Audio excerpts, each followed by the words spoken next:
All right, so a lot of you probably remember that classic story, Who Moved My Cheese, right? You had Sniff and Scurry, who just rolled with the punches, and then you had Hem and Haw, who, well, they didn't. Haw eventually got moving to find new cheese, but what about Hem, the one character who got left behind, totally stuck and afraid? Yeah, this is his story. I mean, have you ever felt like that? Just completely stuck when everything around you starts to change? It's a feeling we all know. Your world just shifts. The old reliable stuff is gone, and you're left standing there, trapped, wondering, what now? Well, that is exactly where we find our guy Hem when his story kicks off. And this quote, this really gets to the core of the whole thing. See, the story isn't really about finding a new job or some big opportunity out in the world. No, the real maze, the real fight is happening inside our own heads. It's about the outdated beliefs we're clinging to. Okay, so let's picture this. We're at the now totally empty Cheese Station C. Hem is all by himself. His buddy Haw, he's long gone, out searching for something better. But Hem, he's just sitting there, waiting, hoping everything will magically go back to normal. And man, is he going through it. He's angry, he's in total denial, and he feels like a complete victim. He's shouting, "It's not fair." He's absolutely convinced that if he just digs in his heels and waits it out, the cheese is going to magically pop back into existence. He's basically a prisoner of his own expectations.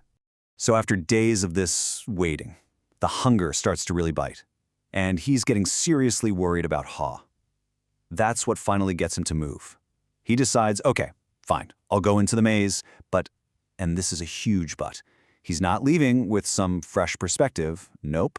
He's taking all those same old fears with him. And to sort of hype himself up, he writes down what he calls the facts of the matter. Things like, I have to find cheese or I'll die.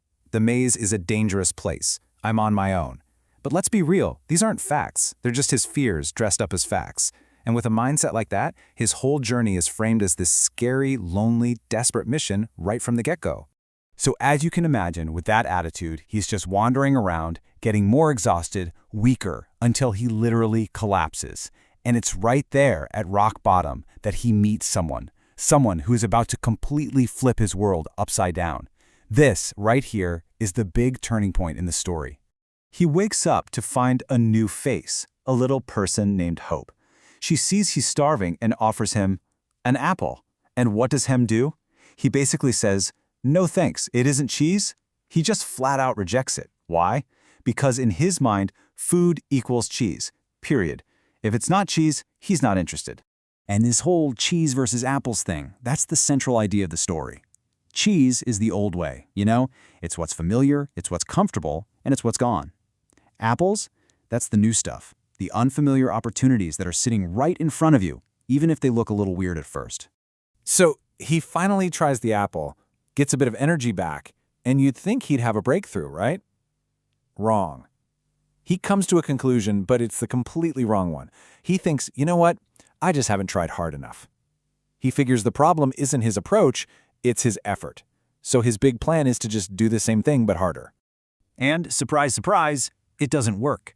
He and Hope just wander around finding a few crumbs here and there, and Hem gets more and more worn out. It's a classic case of pouring more energy into a strategy that's just broken. And that only leads to one place, burnout. But this failure? It's actually super important, because it's what finally forces him to see that more of the same is not the answer. So now he's totally defeated, just wiped out, and he's finally forced to look at what the real problem is. And he starts to figure out, it's not the maze, it's not the missing cheese. The problem is something way, way closer to home.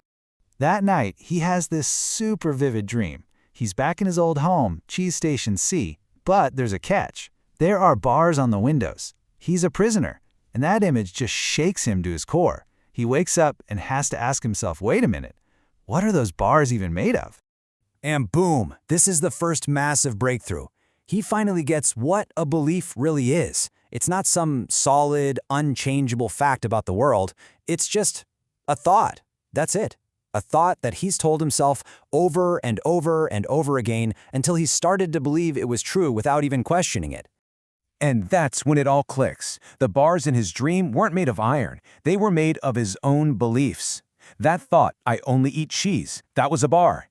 That thought, if I just wait, things will go back to the way they were, Another bar. The very thoughts he trusted were the walls of his prison. This brings him to a much deeper level of understanding. It's not that all beliefs are bad, not at all. The real trick is to start paying attention to your own thoughts and ask a simple question. Is this belief holding me down, or is it lifting me up? Is this thought a prison bar, or is it a key to a new door? And right there, that new awareness, that's the start of his freedom. It's not just some philosophical idea, it's something that completely changes how he operates in the world, giving him a real, actionable plan.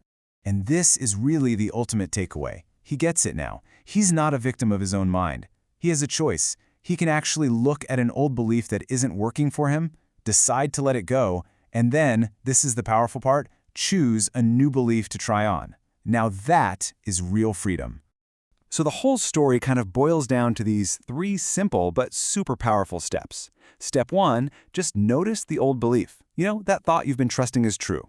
Step 2, ask yourself honestly, is this helping me or is it holding me prisoner? And step 3, just be willing to try something new. See what happens when you try on a different belief. And really, with that realization, Him's journey's pretty much complete.